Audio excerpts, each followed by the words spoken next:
السلام عليكم ورحمة الله وبركاته. حبايبي كسو دوادا هورمري مطبخاga janal umada Soomaaliyeed meel kasto aad kala joogtaan iyo xilli kasto oo ay idin tahay waxaan leeyahay waqtigu ha idin wacnaado maanta maxaynu wadaagnaa insha Allah waxaan wadaagnaa digaagad een wadaagnaa kaamil oo dhameystiran insha Allah taala sanayna u sameeyno saa ku soo baxaysa insha Allah bismillaahi kariim aad iyo aad bay u fududahay xawaashadeedu ma sii badna wax yaroo wax weeyaan xawaashka marmar nadiif iyo xawaashka marmar oo finka ku tuuro waaba intaas iyadoo maqliga maxay heeday aan ku sameeynayna waynu insha Allah sameyn doonaa saas bay u jilicsan tahay oo ay maxay heeday faraha u kala raacaysa aad iyo aad bina u daddan macaanta insha Allah idinka ayaa ka soo sheekeyn doona commentiga ku soo qori doona hadii Ilaahay raahdo hada maxay heeday lugtaada taas isku u kala googo'aysa aad bay u jilacday aad iyo aad bay u jilacday markaas insha Allah isla socod wanaagsan insha Allah gacantayda la socda iyo sida maxay heeday aan u sameeyeen xawaashada u soo marmarinayno xabaa'ibi ugu horeynba waxaan soo qaadanay madeebadan aan ku soo shubay 4 muqaacadood oo yogurt saafiya oo aan dhaghayo waxa lahayn yogurtka noocan isticmaalayna waa kan dadka Turkiga jooga way garanayaan dadka aan garanayna Turkiga ku cusub Soomaalida in badan baa i weydiisay u tirada alaabooyinka markaad wax ku dardarayso noo soo sheeg meesha nooca yihiin meesha laga helayo marka waliba ardayda u badan yogurtka waa noocaas biimka ayaan ka soo iibiyay kan birka yaalana ka kala duwan yahay laakiin caagadaha san bay u egyihiin markaas halkan waxaan noogu soo shubay 4 muqaacadood oo u dhiganta bakeeriga yar ee shaaha aynu ku cabno waxaan ku darayaa qiyaas ahaan 3 muqaacadood meelahaas oo bahashiya saliida sonkoroniga saliida halman hadalku ma jira soo maaha 3 muqaacadood saliida markaan ku daray alaabada aan ku digaagada marmarinayno hal mar baynu halkan isugu wada geyn doonaa kadibna hal mar baynu isku walaaqi doonaa kadibna waxaan ku soo daray muqaacad toon aan soo hoolay ama soo xoqay ama aan soo ridqay kolba sidii loo yaqaano waxaan ku dari doonaa muqaacad shiid ama gurgur ama barbarooni shiidan kolba kii lahayo wadankeeni waxa taalay gurgur baa taalay dadka halkan jooga laakiin labaduba way heli karaan waxaan ku xigsiinayaa insha Allah gacantayda la socda waxaan ku xigsiinayaa insha Allah baashi huruuda cuntada lagu daro muqaacada macaanka haafkeeda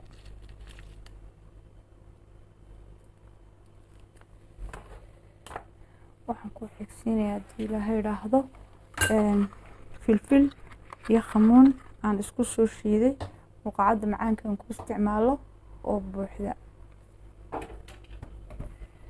waxaan ku xigsiinayaa insha Allah paprika ama barbarooniga cas ee shiidan qofka aan haysan wadankeeni hadaan soo gaadhin waxa laga sameyn karaa muqaacado bisaas cas ayaad ku darsan kartaa filfishana waa iska yareyn kartaa markaas muqaacad buuxda ayaan ku daray paprikada waxaan ku xigsiin doonaa xawaash digaagaas kulli wadankeena laga helo supermarketyada oo laga yaabaa muqaacad buuxda ayaan isagana ku soo dari doonaa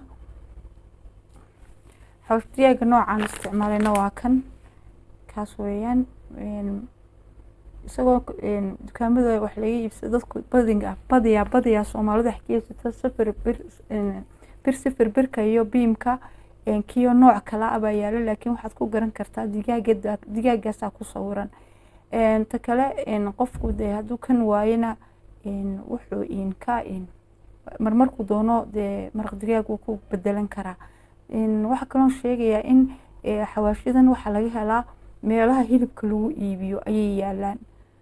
Cidii markaa u baahata meelaha hilibka lagu iibiyo ha ka eegaan. inta halkaa markaan isku wada keenay waxa inaga dhiman in yaroo khala iyo waxa inaga dhiman iyo in yaroo milxa.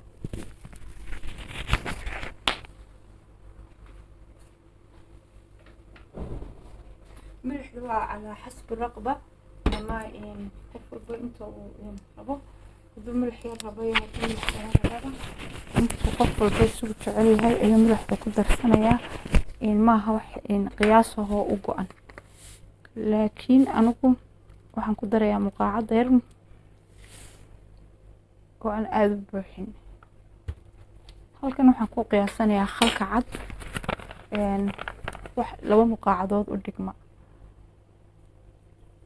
intaas 2 muqaacadood way u dhigantaa. khalka noocan isticmaalayaa waa kan caagada ku jira, bir sifir bir ku yaala iyo biimka labadaba. Micros iyo sultaan iyo dhulkana waa laga heli karaa.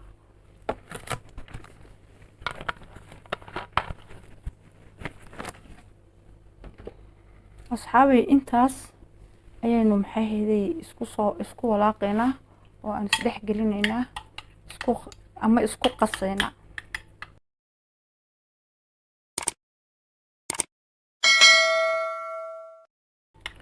intaa waxaan raacinaynaa soya sauce 2 muqaacadood oo soya sauce ama tibsi rumaan. soya sauce ama tibsi rumaan.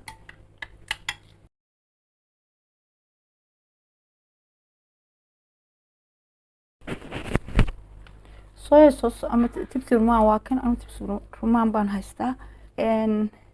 dadka wadankeeni jooga Soomaaliya dhinac kasta ay tahay, Somaliland, Puntland, wadamadeeni banaadir dhulkeeni joogana maxay hayday supermarketyada soya sauce ka eegaan. anigu tibsi rumaan inuu wadankeena soo gaaray ma ogeyn, laakiin soya sauce baa yaalay midnimo supermarket Muqdisho, midnimo supermarket meel iyo naga Hargeysa suuqa oo ahana waa kii gubtay Allaha sahlay. laakiin haddana kulliba National Fuel Station iyo meelahaas ka eega soya sauce-ka. tibsi rumaan markaas halkiisa waxa geli kara soya sauce ayaa geli kara waan idin yiri macnaha.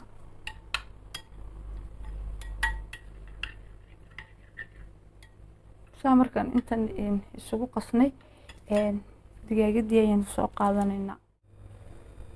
xabaabi halkan waxa inoo yaala blurkii aan ofinka ku gelinaynay digaagada ama siiniyad kolba sidaad u taqaanaan ayaa halkan inoo taala. kaliya waxaa soo mariyay in yar oo saliida. waxaan markaa soo saari doonaa digaagadii aan soo dhammayreen soo nadiifiyey. mar labaad ayaan soo marisan hore idinku sheegay. waatan digaagadii halkan aan kusoo riday markii biyihiina kasoo yar gororeen. kadib waxaan samayn doonaa waxaan marmarin doonaa waxa kaloo baraarujinayaa gloveska waa iska soo bedelay. gloveski aan ku maray digaagada ma xidhni.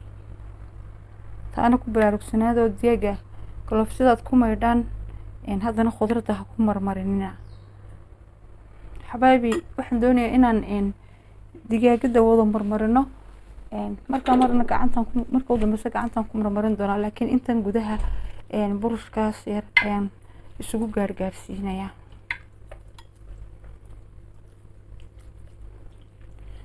sidoo kale xawaashkana iskagama wada daraayo si aan baradho yar iyo wax yar khudaara aan hadhowta u marmariyo. in yar baan kala hadhaya aan madeebada ku reebanaya sidaana ula socda. halkan waad arkaysaan dhinacan soo jeeda waan ka wada marmariyey. si fiican ayuu u marsan yahay. burushkana ha iskaga dhex ridina madeebada bahalkee gooni uga dhiga. halkaa markaan saa u marinay intaa waan marinay inta kale ayaan u rogeynaa. wataas digaagadii waatan saas weeyaan. وجهدان هذانا dhinacan kalena waasan aan kaga shubayo xawaashkii balse halkan gacantayda ayaan isticmaali doonaa halkan aan doonayaa inuu galgalo haraga dhexdiisa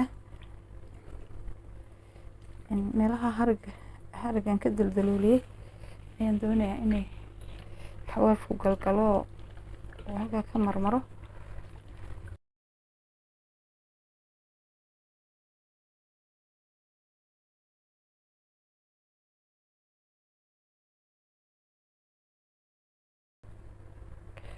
sidaa markaan xawaashkii diyaagadii ugu dhameeyey meel walba saa u mariyey ugu horeynba waxaan iska soo bedeli doonaa galoofiska aan xidhanahay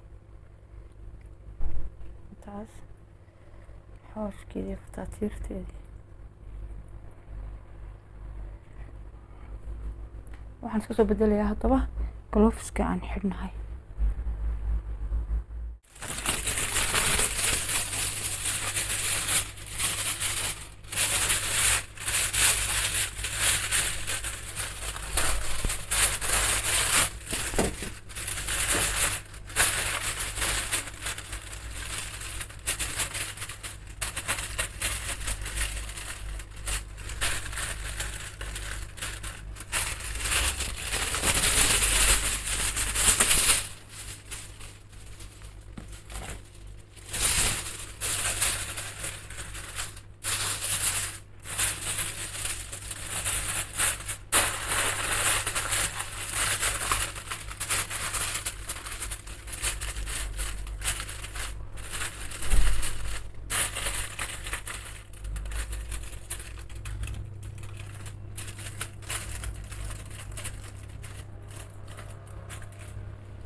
asxaabi digaageeni sidaas ayuu furinkii kaga soo baxay ama ofinkii kaga soo baxay kaliya waxaan baraarujinayaa uun markii saacadda ay dhammaatay 20 daqiiqo oo kale ayuu makshuuf ahaa ama aan ka daboolkii ka qaaday aluminiumtii dusha ka saareed aan ka qaaday kadibna isagoo dul banaan uu ofinka dib ugu sii jiray si uu dusha uga soo yara casaado saas ayuu laakiin inugu dhan yahay oo aan maxay ofinkii kaga soo saaray imika bas waxaynu saari doonaa unaanu kusoo ridi doonaa bilaarkii lagu cunaayay ama miiska lagu geynayay